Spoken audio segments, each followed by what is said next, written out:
We're very happy to have Dr. Hugo Monteiro presenting for us. Dr. Hugo Monteiro is currently a postdoc at the UC Davis School of Veterinary Medicine. His research focuses on host microbiome interactions in ruminants, with an emphasis on how microbiome and viral communities influence nutrient utilization, feed efficiency, and methane emissions in dairy cattle. He applies multi-omics and bioinformatics approaches, including dual RNA sequencing, metagenomics, umbilical sequencing, and metabolomics to uncover rumen ecological shifts and their impact on animal production and sustainability. Dr. Monteiro earned his PhD in animal science at the University of Florida with a focus on modulating rumen fermentation. Beginning January 2026, he will join the Department of Animal Science at Cornell University as an assistant professor, where he will lead a program in ruminant microbiology that leverages bioinformatics and artificial intelligence to accelerate sustainability innovations. So I'll turn it over to now Dr. Monteiro, and can get started. Thank you. Thank you for the introduction. Appreciate that. So, yes, I will try to go briefly through some of the topics that I think I'm talking actually to some of the very best out there right now. But I will try to focus my presentation mostly on rumen ecological shifts, because that's the research that we've been primarily digging deeper here. So my presentation, I'll go over a couple of sections, and then one of the first ones, I'm going to touch quickly on the genetic selection of dairy cows. Like explained, I think I'm talking to some of the very best out there, so this is going to be brief. I'm going to cover a little bit the importance of gut microbes and why we start digging into that. I actually started this a long time ago, but I've been jumping to different projects, and then that's how I landed in California.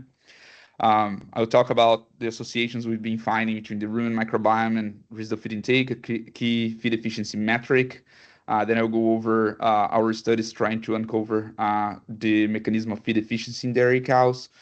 We talk about leveraging some bioactive molecules that are produced throughout the gastrointestinal tract of these animals. I'll cover gastrointestinal phages, viruses that we've been seeing to be pretty associated with productivity and sustainability of dairy cows. I'll talk about how we may use these phages to target methanogens and decrease methane emissions, and also some other promising, interesting applications that I've been finding out using these microbiome methods for the improvement of dairy cattle nutrition. So pretty much we know that cows have considerably increased milk production over the years. This comparison here was put together by Dr. Francisco Pena from UW Madison. At least in the US, milk production of dairy cows has more than doubled over the past 50 years. Some of these improvements are believed to be coming from genetics, and another major portion from management. The current lifetime net merit of dairy cows put into account many different traits that some of the key ones is like feed efficiency. It's a more recent one. And so we've been trying to study new predictors, trying to find out new traits and metrics that could be associated with this trait, so we can also potentially contribute to genetic selection of these animals using feed efficiency as well, so we can improve not only the productivity but also decrease their carbon footprint. So if we put together like cows, we know nowadays there are plenty of research, especially from you guys, that show that cows have a variation in their feed intake. So if you put together the average population of dairy cows, we're going to see that there are cows that are very considerably in feed intake. The ones that are usually have higher feed intake, they produce more methane. There's a positive correlation there. And also the ones that eat less, they are not only potentially producing less methane, but they are consuming less feed, which is a major feed expense in dairy farms. So we've been looking into like selecting more of these animals on the left side. So animal genetics and management is known to be a major contributor to productivity and sustainability of dairy cattle. But there's a major body of literature that is coming up showing that gut microbes the genetics of those microbes. They're highly important for the productivity of these cows, especially feed efficiency. I put together here some of this main work that have been coming up, but there are much more out there, especially from Canada as well. So the reason why the gut microbes might be extremely important is because cows, they are, I like to say, they are a living refinery. So they rely a lot on these on these gut microbes to break down complex carbohydrates, and they vary a lot on the genetics of these microbes. So once cow eats this feed stuff, there are plenty of microbes in their rumen, the first compartment of their GI tract, that's gonna digest those complex nutrients we cannot digest, gonna give back to the animal some valuable end product of fermentation, such as short-chain fatty acids, microbial protein, vitamins, and plenty of other metabolites I'm going to touch up on during this presentation. In terms of microbes, we know nowadays there are plenty of other microbes other than bacteria only. So they're like archaea, which are the methanogens, protozoa, fungi, and viruses, the phages, that we are trying to uncover more with this research. Once this digesta passes out of the rumen, that goes up through the GI tract and reaches the large intestine, which is also an important site of fermentation for dairy cows. We usually don't talk much about that, but the GI tract is a key contributor to short-chain fatty acids and the productivity of dairy cows. So if you put together both sites, and we check the short-chain fatty acids and protein that these microbes are contributing to the cow. That's a major portion of their daily energy requirements. So there are potentially like a couple scenarios to improve feed efficiency. This key sustainability trait. One of them is genetic selection. We all know that, but there's another one that we've been trying to focus here to elucidate like what's driving feed efficiency other than genetics. Is there like any other thing, potentially the rumen microbes are contributing to that variation feed efficiency as well, and they might be actually dictating that feed efficiency difference we are observing in cows. So like I said, I've been jumping to projects, but I been always researching rumen fermentation, the rumen microbes. I'm gonna show just a little background of my career, so it might be hearing my presentation for the first time. So like I just wanna show that where I'm coming from and how like the insights that I'm putting into this presentation they are based on. So like they're based on rumen fermentation. So I started my research on my studies actually in rumen nutrition in 2011. As an undergraduate student in Brazil, I did research with two people there, focused on rumen fermentation to beef and dairy cattle. I came to the US about 12 years ago to study rumen fermentation as well. My focus since the beginning was trying to understand how these microbes were affecting fermentation of protein sources. I studied canola meal. We got some publications out of that during my undergrad. And then once I finished that, I came to the US again about 1 year after that. And then I did my PhD in ruminant nutrition with Dr. Antonio Faciola, setting up fermenters. I built this dual flow system in Florida for his lab. And then we had plenty of publications related to modulating the rumen microbiome. So like my focus were not in genetics. My focus was on rumen microbes itself. And then I've been trying to learn more about genetics over time. So once I finished that, I started gaining interest on genetics of dairy cows and how that associates with rumen microbes, because I understood that there's an interaction there that we need to understand further. So I did my postdoc in rumen fermentation, rumen microbiome in general. It was more focused on the bioinformatics of microbes of fermentation. And I also did some training on Caltech at Caltech. It's through an online system they have.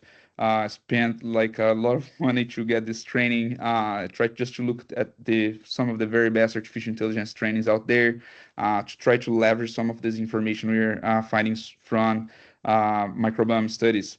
So the idea here was like to use those raw data, DNA data, how it came come out of the sequencer to make predictions, something that is still not really is still not widely done yet.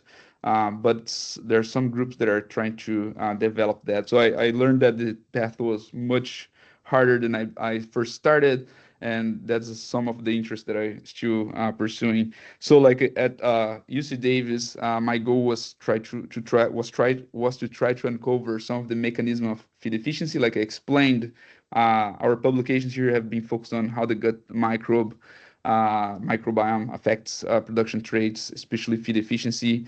And then we partner with UW Madison, University of Guelph, Dr. Flavio Chenkel, and also Dr. Eduardo Ribeiro to also understand the interactions with host genetics. So now I'm moving into to Cornell University, in the Department of Animal Science. I'm gonna try to develop there some of the key points I'm going over in this presentation. So during this process, I think one of the critical methods that I studied over time was amplicon sequencing. Early in my PhD, I was already studying that. It's a technique that has been around for not too long, but it's already outdated. So 16S, you probably have heard of 16S in terms of amplicon sequencing, but there is 18S out there as well, ITS. This is more for protozoa. ITS is more for fungi. They pretty much rely on some concepts that I'm going to explain here. They rely on the concept that every single organism on Earth has like ribosomes. These organelle, they have two structures, the large subunit and the small subunit. So in the small subunit of these ribosomes, one of the components that makes up their structure is the 16S RNA in prokaryotes, or the 18S RNA in eukaryotes. So since every single organism has that, and it seems like there's quite some variation in their sequence, this RNA structure, in the sequence itself and the structure across these organisms, we target that to understand the difference in microbial populations. So pretty much, if you look at this small subunit trying to target which one is the 16S, it's a major portion of that small subunit. So instead of like isolating all the ribosomal structural 16S's, what we do, we isolate all the DNA of this media, let's say the rumen content, and then we target one specific gene from that DNA. That gene is the 16S, or if you're dealing with, if you want to study further protozoa or fungi, would be the 18S or the ITS regions. So these 16S, for instance, in prokaryotes, they have it's a gene, so they have about 9 variable regions, and there's some variable regions that are like it's more consistent in terms of genetic variation across organisms. So we target that specific region. So we extract all the DNA, we target that specific region that we want to amplify. So we amplify one specific region within that gene. And then we make just copies and copies of that region that are in your sample. And then we try to compare which microbes, which sequences are the same, which ones are different. So we understand the microbial community there and also their abundance. So because we amplify these specific regions, this process called amplification, it is good, helped a lot. But in terms of like differences, how far can we go? We can talk very well about like general difference, like difference up to the genus level. But nowadays we're finding out that other methods might be even better to capture difference at this level. This is not a really high resolution level in terms of microbiology or genetics. It would be more or less talking about like difference in uh, humans versus chimpanzees out there. If you think about like how can we differentiate the microbes that are in our media. And then the method also allows you to quantify those differences. So this is a method I used a lot in my PhD, and then was one of the first that we used here in California in a large project that I came here to work on with Fabio Lima. So the main difference, the main thing that we were questioning early on was if cows that were varying feed efficiency, they had different gut microbes. So we using this technique that I just explained. The way we measured feed efficiency here was using residual feed intake. Um, Pretty much, I think everybody there probably knows the what is residual feed intake, but we measured all the energy intake in the cows. We measured all the energy sinks, metabolic body weight over time, body energy changes, net energy secreted in the milk, and then we also corrected our models for like pairing and diet. So we could put together the dry matter intake that was observed over time after about 50 days, and then the dry matter intake that was predicted. Observed minus predicted would give us some residuals, and then cows that were eating less than they were predicted to eat based on their energy sinks and paired in diet. Those cows were considered more feed efficient, and the other ones were considered less feed efficient if they ate more than they were supposed to be eating. So one of the studies, one of the first questions we tried to answer was that if RFI, and I did for many other traits, if residual feed intake was associated with the gut microbes over time. So we want to check if like over time these these microbes would be associated with feed efficiency, and if there were consistency over time also just of the microbial communities during the lactation of dairy cow. We chose five critical time points throughout the lactation to represent some of the major changes that could be happening to these microbiomes. And the answer that we had there was that RFI was associated with gut microbes. In this study, we did rumen and the lower gut. In case here, lower gut, we're targeting fecal microbiome. So this association kind of opened the doors for us to explore the gut microbes more in depth. There were two things actually that we learned from this study, other than understanding their associations. Was the first thing was that the microbes in the rumen that were associated with feed efficiency, they're more associated with mechanisms that could be promoting nutrient extraction, the mechanism itself improving feed efficiency, and the microbes in the lower gut, they were more associated with those undigested substrates. So these microbes were very associated with feed efficiency. In that case, we learned that it was more associated with feed efficiency variations than the rumen. But their associations were because these microbes grow on whatever was not fermented in the rumen, not enzymatically digested, nutrients that were escaping absorption, and so forth. So, like, they are directly related to feed efficiency in terms of association, but they were not related much to nutrient extraction. So if you're looking for integrating microbiome into genetic selection of dairy cows, I would strongly suggest taking a look at the fecal microbes because these ones are strongly associated with the nutrients that are not fermented, digested, and so forth that I explained. So it was a very interesting insight that we had there. We want to develop studies, for instance, to improve the lower gut as well and check if that could improve feed efficiency. We are currently running an experiment with this product that is supposed to improve the lower gut fermentation.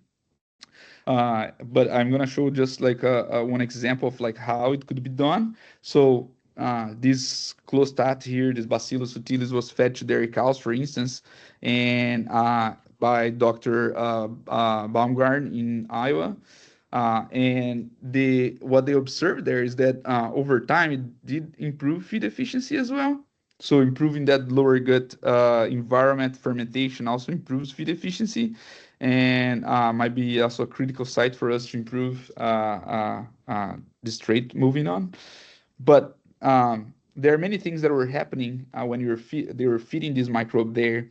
And there are a lot of speculation that we start having from what could be happening. In this case here, they measure many of the outputs of fermentation, the metabolites in the cow, plenty of metrics they measure to try to understand the mechanism this microbe was improving the lower gut and feed efficiency in that case. But my point of like just showing this related study was to say that there are plenty of studies that were done over time that both in the rumen and lower gut in terms of like modulating a mechanism, understanding a mechanism that were more related to associations with many of the outputs from that fermentation. And nowadays we have the ability to go deeper, and this is something that we're going to try to do here for the closed one that we're running here for the bacillus. But in this case here, I'm showing you this example that comes from a parallel study that I've been doing here in equine health. So what we can do and should be done potentially moving forward, it's taking this microbe and then understanding what is the gene expression of this microbe within that site of fermentation, for instance, let's say lower gut or rumen, whatever you're targeting, we can do that nowadays. So we have the technology. So like I put together this method here, and this is the data, actually real data, to show that, for instance, here we were tracking like how a specific microbe, they change gene expression depending on the isolate that you're targeting and so forth. So we were targeting like since the most known microbe available on CBI onto the gene expression of that specific isolate that we had inside of the site of fermentation.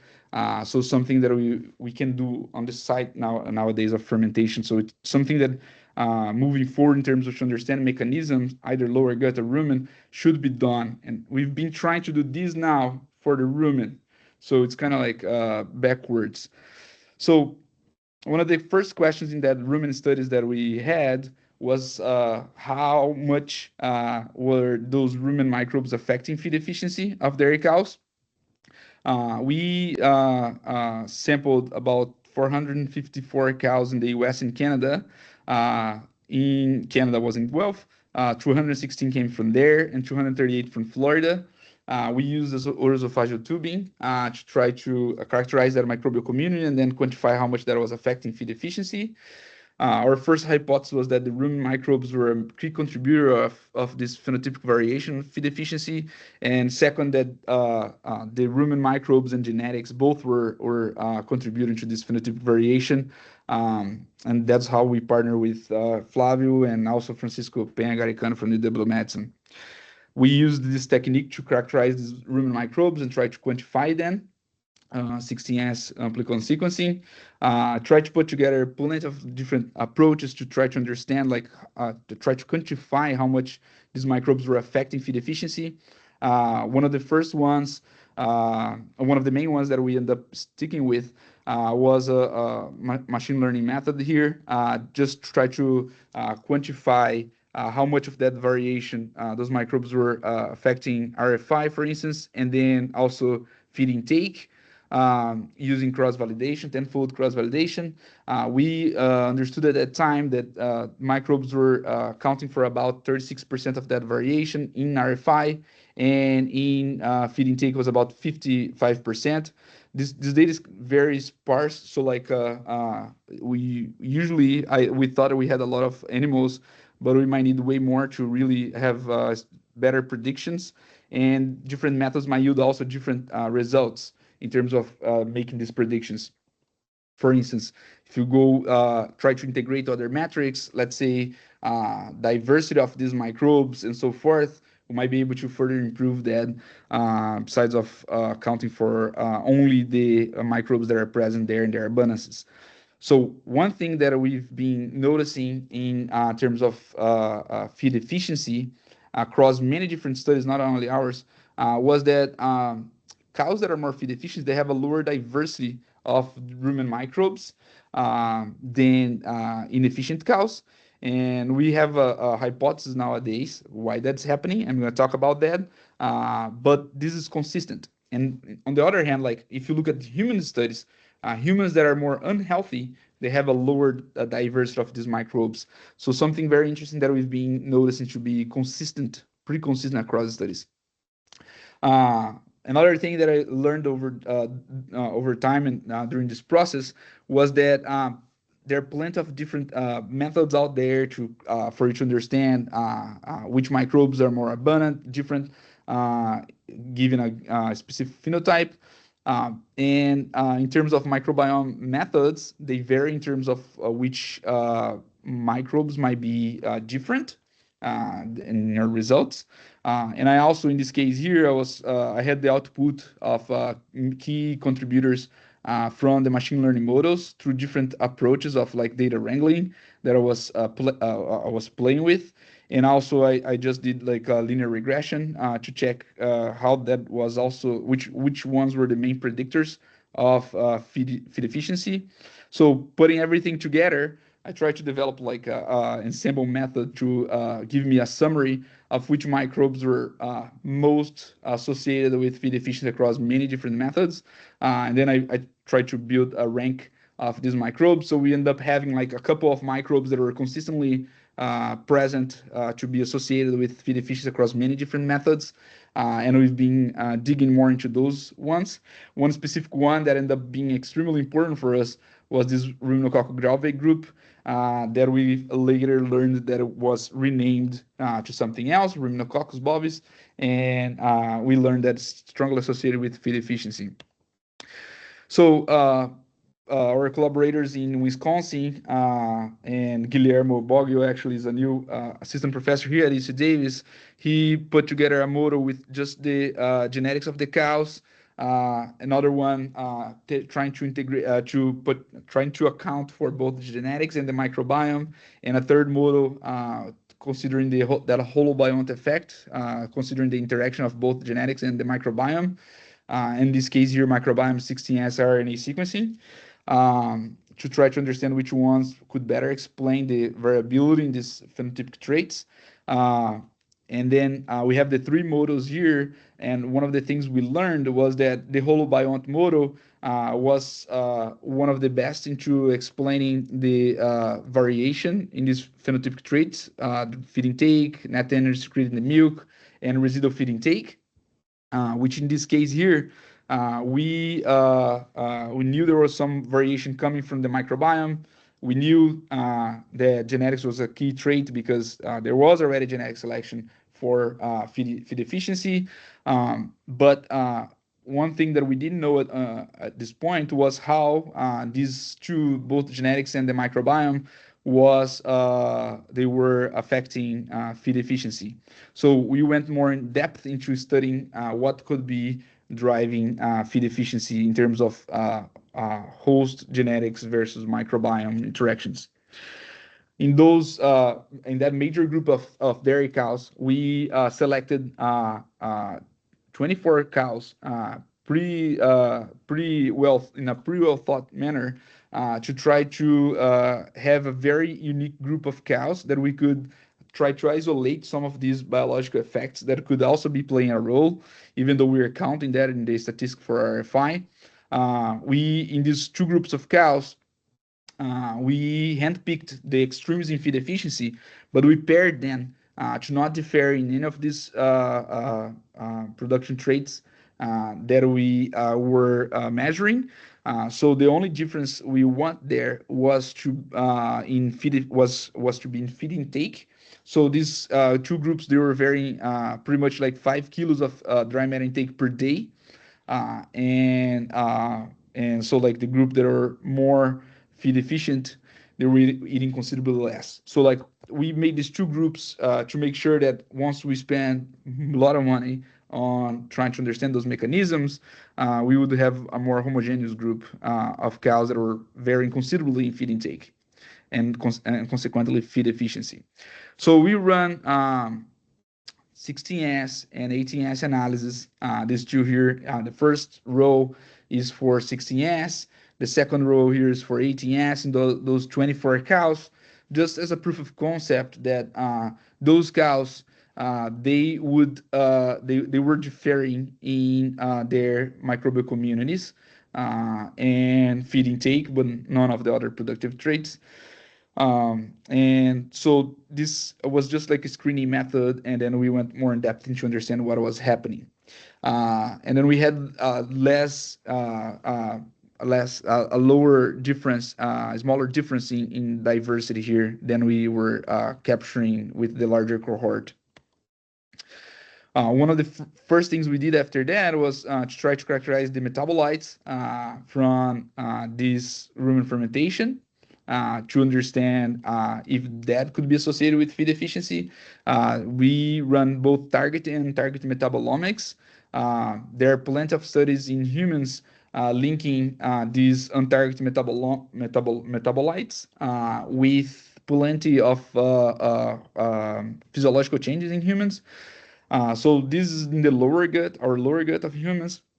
But if you think about cows, all these metabolites are, many of these metabolites are produced in the rumen.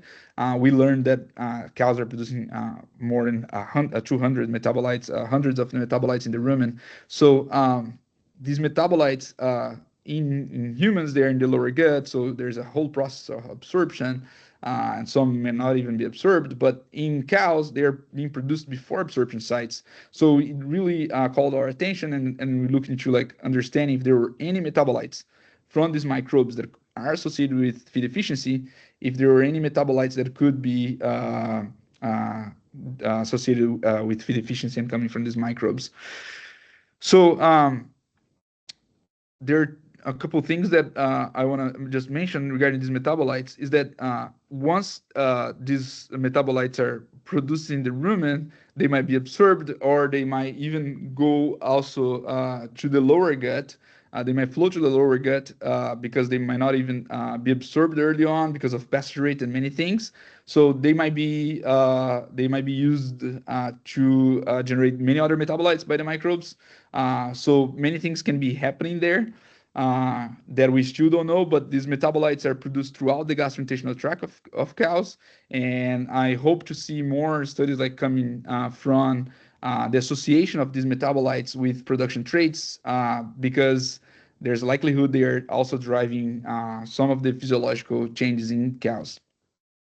So in this case here, the cows that are more feed efficient, they had a different metabolome composition than inefficient cows. We ran plenty of different analyses here. There are two metabolites that were really pointing as highly associated with feed efficiency, consistently associated with feed efficiency. One was ornithine and the other one was ethanolamine.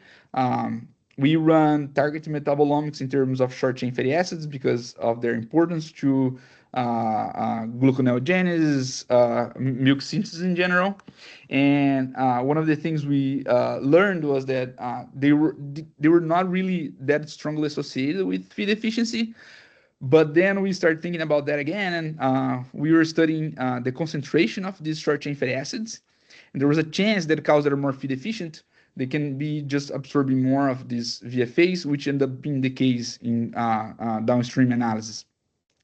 But these trends here that we observed, the cows that are more feed efficient had greater propionic acid, which is the main gluconeogenic precursors in dairy cows, and slightly greater butyric acid, which is highly used by the rumen wall of these animals.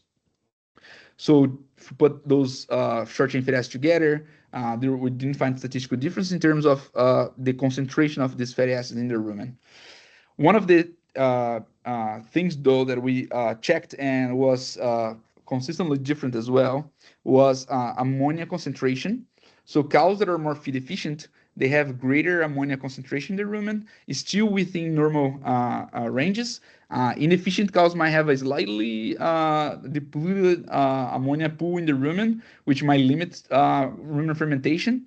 So there was something going on related to nitrogen metabolism in the rumen of feed efficient cows that we start taking a better look. And we already had the results from on-target metabolomics showing that feed efficient cows, they had greater ornithine and ethanolamine, which are both related to nitrogen metabolism, especially ornithine, critical component of the urea cycle. So we then moved into shotgun sequencing, which instead of like performing amplification of one specific region, now we can literally sequence every single gene that is in that media.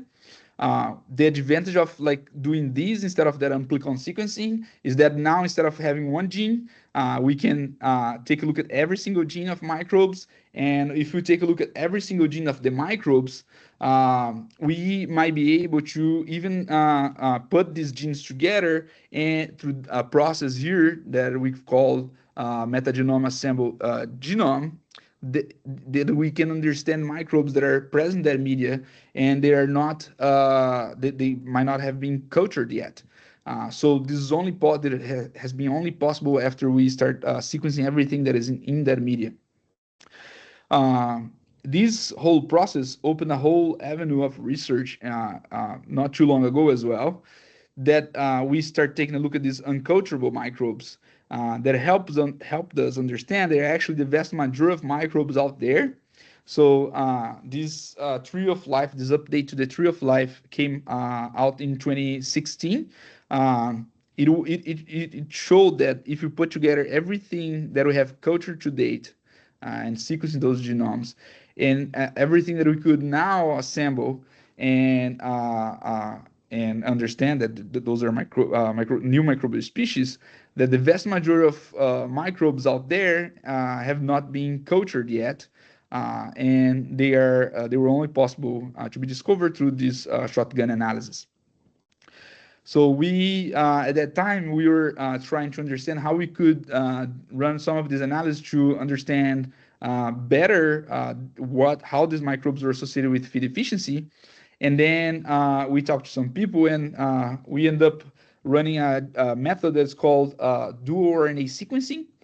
So this method is it sequences everything that is in that media. In this case here, we're targeting RNA, and the reason why we're doing a dual RNA sequencing, it's because we want to have a really good profile of everything that these microbes are expressing in the rumen, and you cannot have this good profile of everything that these microbes are expressing if you do not deplete that media from ribosomal RNAs. So the 16S and the 80S RNAs, they're really good. They're a really good approach in terms of like extracting the DNA and amplifying that gene. But if you take the meat itself and you extract RNA, vast majority of your RNA is going to be 16S and 18S, and so you need to deplete that to improve the resolution of mRNAs that you have in your media. So this method is called dual RNA sequencing. There are a few groups actually in the world doing that for human and livestock. In livestock, I'm only aware of Dr. Little Guan in Canada. And we also did this after talking to her, actually. And another point here that I want to mention is that because we're ribodepleting, removing that extra 16S and the 18S structural RNAs from your media, now you improve the resolution of what is in very low abundance in terms of mRNAs. And one of the things we could see and you can see in that case in terms of like rumen content is because now you can have a really good resolution of anything that could be coming from the cow, which is usually very low abundance in the in rumen content. So if you're doing the same approach for, let's say, liver, sterile tissues like placenta, and you run a dual RNA sequencing, since you're ribodepleting things as well, you're going to improve the resolution of any potential microbe that is out there expressing genes active microbes. So it's a really interesting resolution. So now you might be thinking like, let's do this from now on. We once we learned about this, we were excited about that as well. But the problem is that like amplicon sequencing, the first approach that I explained, usually ranges about $35 per sample. If you do like commercially with other labs, like you may get to like $70, $60. But dual RNA sequencing is about like 750, and the depth here that you're targeting is going to play a major role also in this price. So this can go higher. And then we did a very good sequencing because These also improve the resolution of that very rare mRNAs or very low abundance like the ones coming from the cow. So we want to take a look at both gene expression profiles. So this method allows us to dig deeper into understanding the rumen microbes of cows, who is active and who is associated with feed efficiency, and characterize also microbes that maybe was not mentioned in the past to be in the rumen.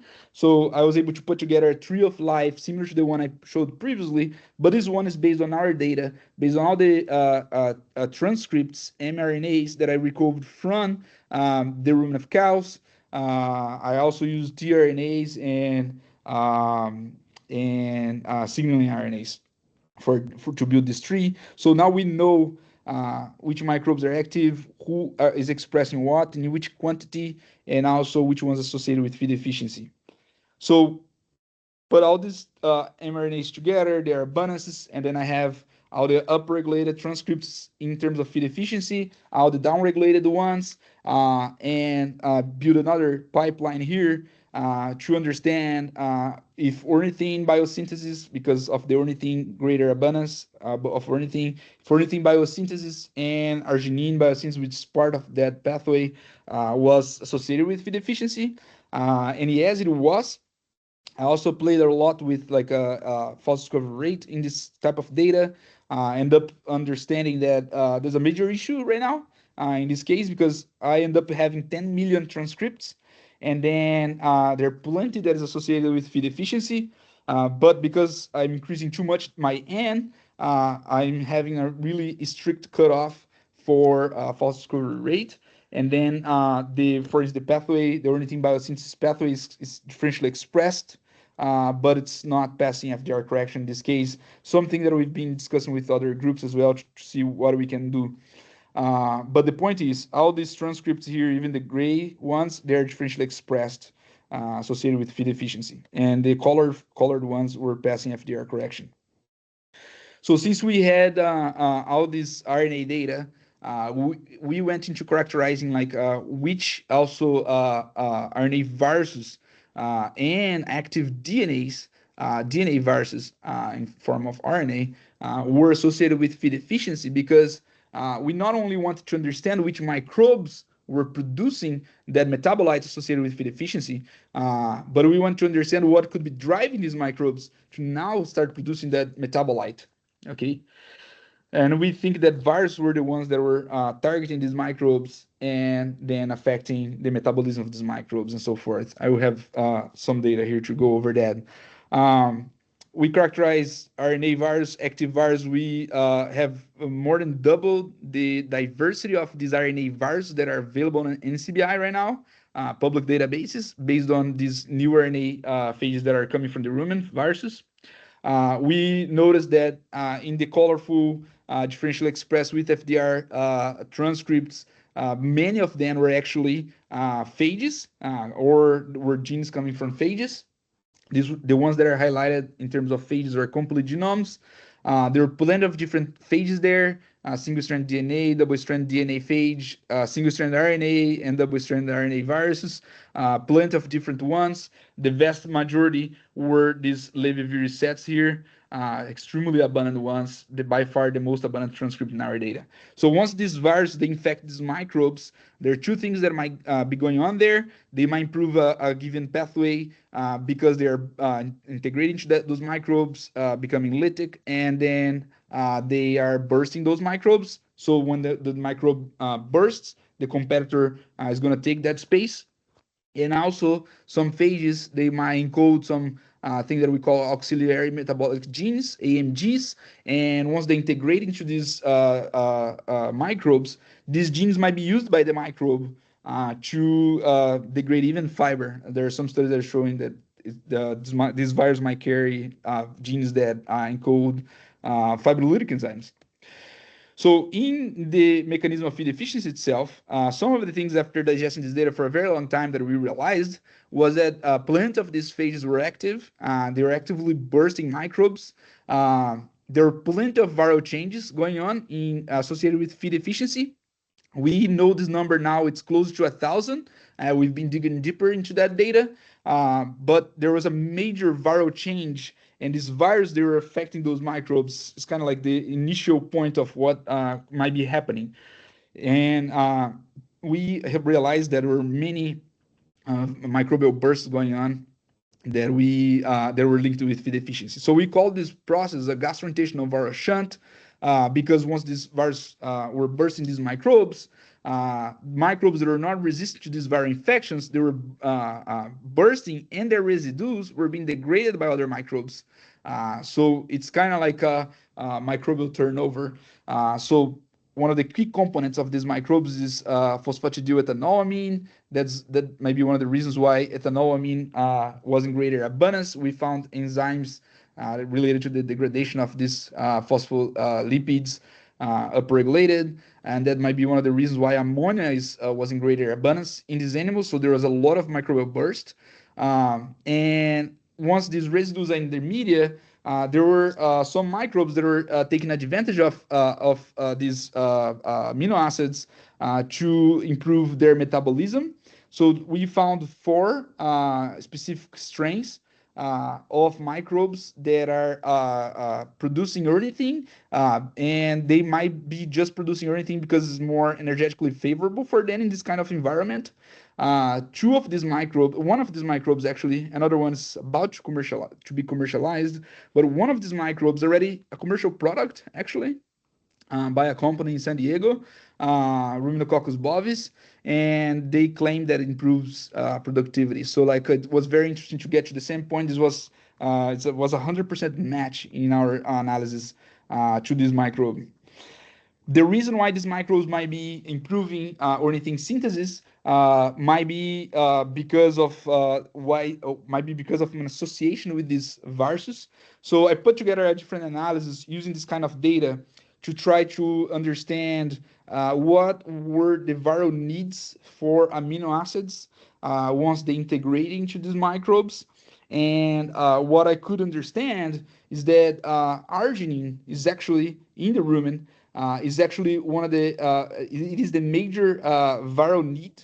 So the biggest difference in terms of amino acid contents for arginine, and we were then trying to understand if a virus that were infecting that microbe that was producing ornithine, if these viruses could be just driving greater ornithine synthesis because they need arginine at the end, and arginine is the end product of that ornithine biosynthesis. Um, so I put together plenty of different analyses in that case to get to that point. But there were a couple of things that might be happening. I already mentioned this in the past. These specific phage that we think could be working together with these ruminococcus and the Segatella copri is these lever sets. So if I do a summary, for instance, of all the differentially expressed transcripts and all and the downregulated and upregulated ones, and then I do some further analysis to link them to microbes or viruses, I could understand that there was one specific viruses that were driving most of these expression differences, and these viruses, these Levy sets. So potentially was Levy sets the ones associated with that ornithine synthesis. This is a very specific phage, very tiny phage with only about 3 proteins. One of them is the maturation protein, which is highly critical for the infection of the phage into the microbe. This one over here. That is the one that first attached the microbe to integrate into the microbe. So we took a look at all these proteins, but the maturation protein one was the ones mostly associated with feed deficiency. So if you put together all these proteins that are coming from many different of those phages that are in the rumen and associated with feed deficiency, the cows that are more feed deficient, they harbor viruses that have a more similar maturation protein than cows that are more inefficient. So it was very interesting. We don't know if there is these cows are acquiring new strains of these phages, or if they are these phages are just mutating there and potentially improving infection, which could be driving the a greater ornithine synthesis in these microbes. But they're working together with these microbes. In this study here, we found plenty, like hundreds of different strains of this phage. There was only one deposit on NCBI, and we are hopefully expanding the NCBI database in that case. I'm running short on time. There are a couple things related to methane emissions that I was going to target here. I will touch that in like 2 minutes, and then I will end. There's like so once this phage infect these microbes, one of the critical things that you can look to understand how these phages are infecting these microbes and which microbes are their hosts, it is to look at their CRISPR system of these microbes. So once the phage infect a given microbe, the microbes has this immune system that is gonna that's called CRISPR system, that's going to degrade that phage or that viruses, and it's going to collect part of that genetic information, integrate into their genomes, the genome of the microbes. This is integrated into a specific space that's called spacer, CRISPR spacers. And that region is the region that other components of this CRISPR system is going to read later to try to check whenever there's a new invasion if this phage or this virus it's really a virus and the system can degrade that, so to protect the microbe. So we can look directly into this to be able to understand the host of the phages, and also try to understand if we can find phages that can actually kill methanogens. So we had a parallel study going on in Canada, actually by Eduardo Ribeiro, and with contributions from many different groups there, if I'm aware, with 72 cows in a longitudinal study. There were many more cows, but 72 we collected rumen contents, day minus 21, 23, and 65. We run shotgun, Eduardo Ribeiro runs shotgun DNA in those samples, and I've been working on that data. We built genomes of microbes with that shotgun DNA data, about 17,000. And then we extracted all the spacers from each of these genomes so we could link our viruses or phages from our study with those CRISPR spacers.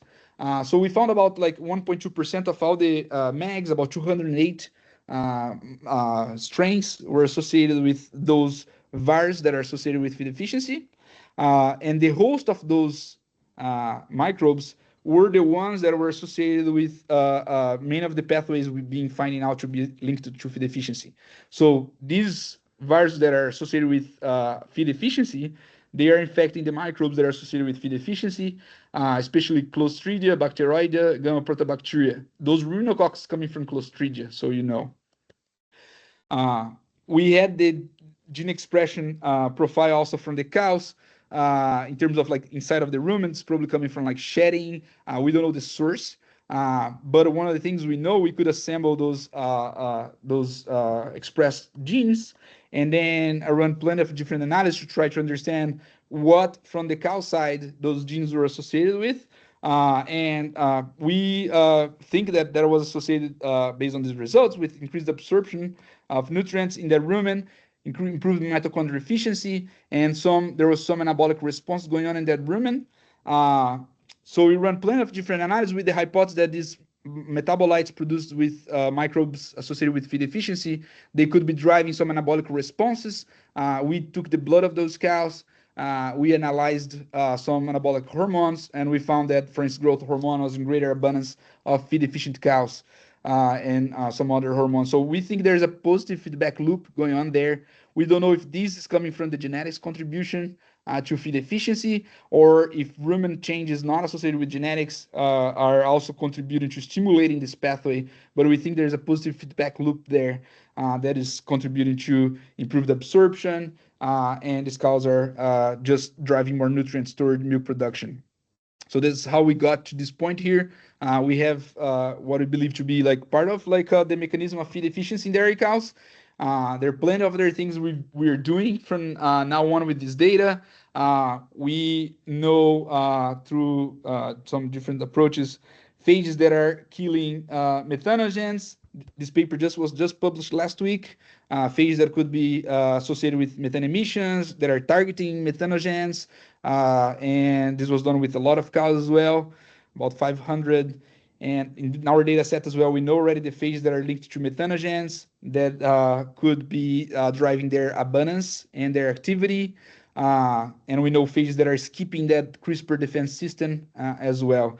You're further analyzing that, variations in the gene and so forth. So I'm going to go back to the chat here. I passed a little bit. There are a couple things here. Okay. And I would be happy to take any questions. Thank you, Dr. Hugo, for your presentation. Yes, thank you for the invitation. Yeah, there are plenty of other things that I would like to show, but I'll be happy to take any questions. I would like now to open the floor to any questions, either for those online or for those join us online in person. Sorry. Please, Flavio, go ahead.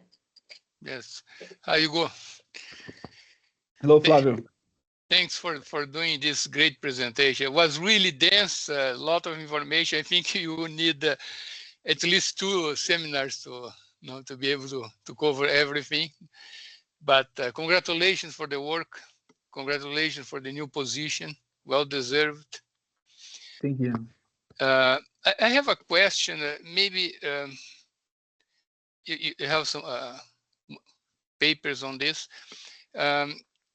For me, it's very, very interesting the lower gut contributions that you showed. So do you know if there is any paper that calculated in terms of the whole genome, right? The contributions that would from the host and then the microbes, but splitting in the rumen and lower gut? Good question. Really good question. The lower gut is something that really fascinates me because there's not a lot of research. Not gonna say enough, but a lot of not as much research being done there as in the rumen. So I'm not aware of any paper in terms of the holobiont model considering lower gut and rumen. I'm not aware. Yeah. It would be interesting to take a look at the lower gut. We did the lower gut one was after our grant was already approved here for the rumen. So once I did that, I found this stronger association. So it would be very interesting to have done fecal collection focused on running metagenomics for the lower gut in that major grant. But that time we already had the sample, so it was not possible to go back and also integrate the lower gut in that case. Yeah, no, I think that would be very, very nice to see. I do know. I just want to mention that I do know that I've seen some presentations. They are doing that right now in Madison, Wisconsin. UW Madison, they are integrating the lower gut of cows with genetics to do the holobiont model. So it's underway. So I don't know when that's going to be done. Okay. Thanks so much. Give the opportunity for others to ask questions. Thanks, Hugo. Thank you. Thank you, Flavio. Thank you, Hugo. Would you like to stop sharing your screen so we can go over to the next question? Thank you. No problem. Please then go ahead.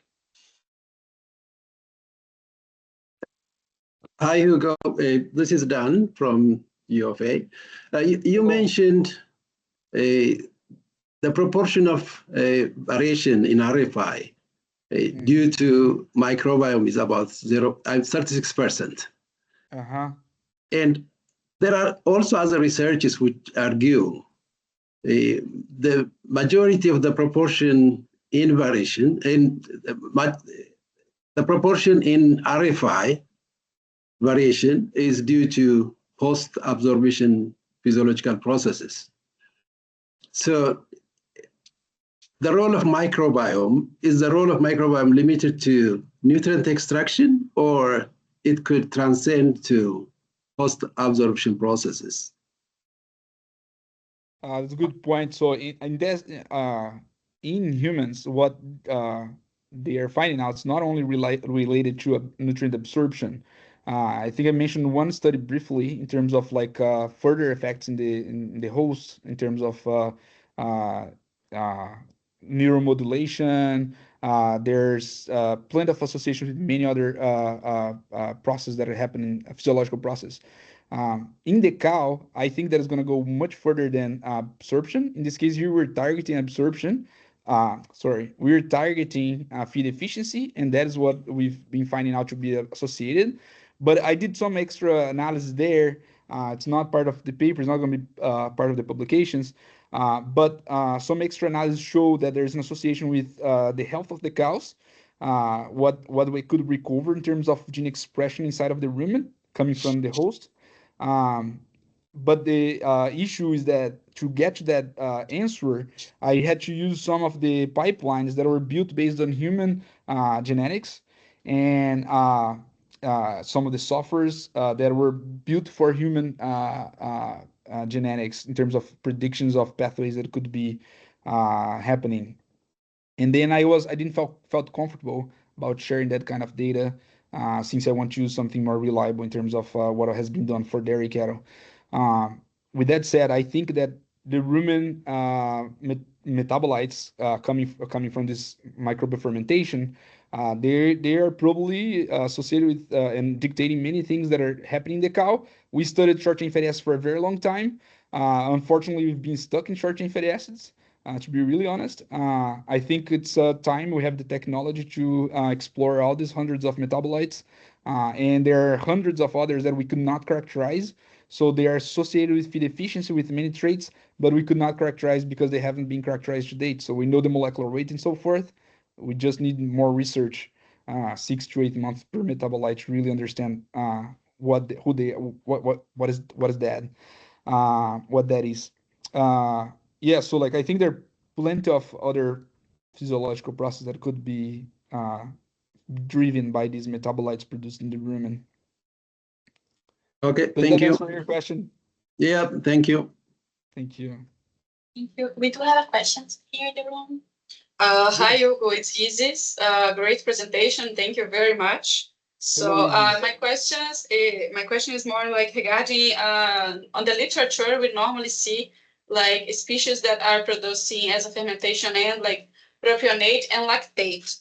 Do you think that this can like these profiles can lead to metabolic issues in the host animal, like this shift in the fermentation end products? Not sure if that cut, but thank you, Isis, for the question. So let me try to understand.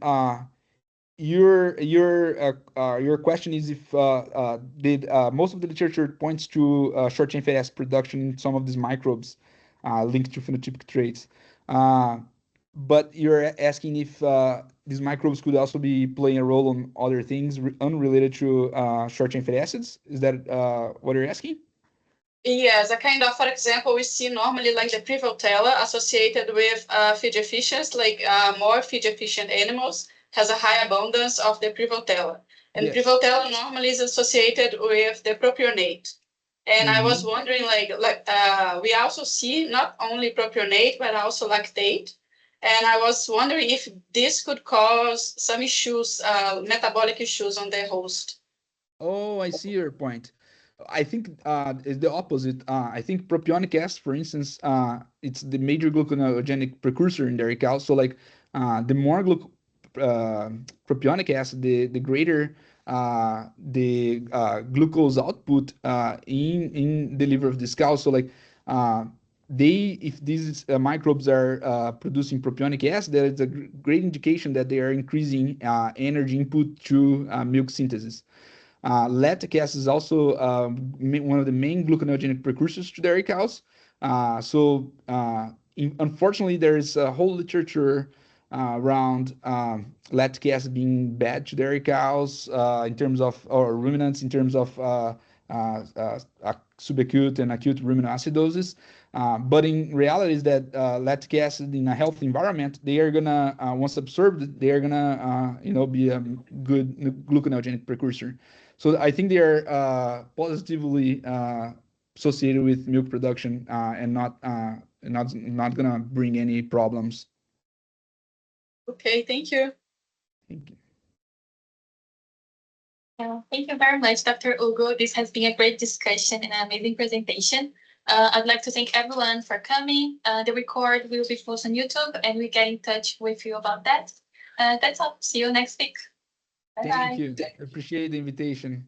To you guys. Thank you so much. Yeah. Thank you.